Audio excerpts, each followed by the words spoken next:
ये कहते हैं कि क्या बदलाव आया है।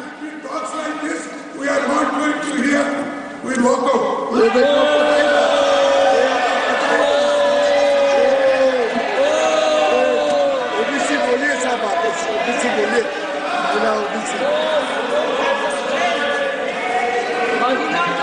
अरे महिला और ओबीसी के लिए नहीं बैठ सकते।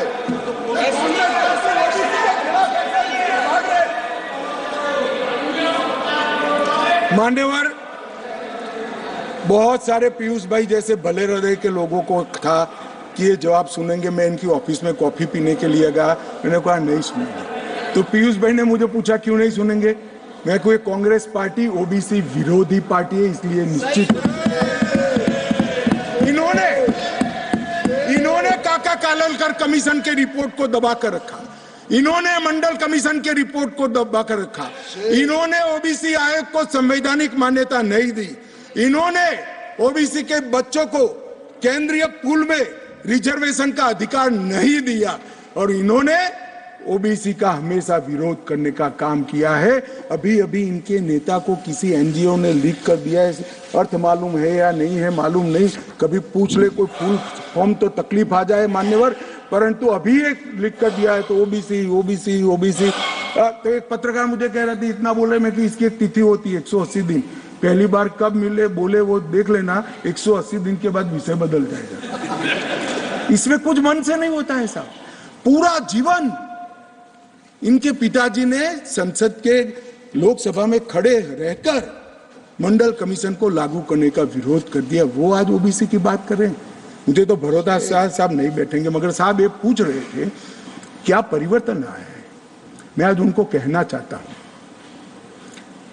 कि मुरली मनोहर जी राष्ट्रीय अध्यक्ष थे, नरेंद्र मोदी जी हमारी यात्रा के संयोजक थे, लाल चौक में तिरंगा फहराना था, हम सभी गए थे, हमें जाने नहीं दिया। मोदी जी और कुछ लोग जान की परवाह करे बगैर गए और तिरंगा फहराया। तिरंगा फहराने के लिए भारत के हिस्से पर सेना को दखल करना पड़ता था, वही लाल चौक में 26 जनवरी को घर घर तिरंगा फहरा गया। मान्यवर कहते हैं क्या परिवर्तन आया है। 30 साल से थिएटर बंद थे, थिएटर नहीं चलते थे कश्मीर में। क्यों नहीं चलते थे मैं इसकी मीमांसा में नहीं जाना था, परंतु आज कश्मीर में 3 थिएटर चालू हो गए हैं और 18 थिएटर घाटी में खुलने के इंतजार कर रहे हैं, और कई लोगों ने लोन का एप्लीकेशन किया। मान्यवर, शूटिंग नहीं होता था, 21 से अब तक 24 तक 100 शूटिंग हो चुके हैं मान्यवर, 100 शूटिंग हो चुके हैं मान्यवर। ये सब कहेंगे, इसको भी धर्म के चश्मे से देखेंगे।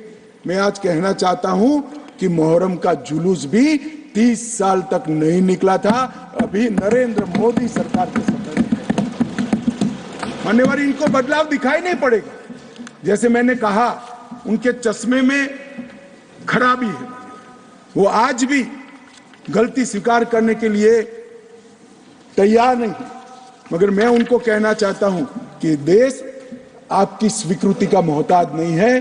देश की जनता अब समझ चुकी है कि कश्मीर के सवाल के मूल में जवाहरलाल नेहरू की गलतियां थी, वो पूरा देश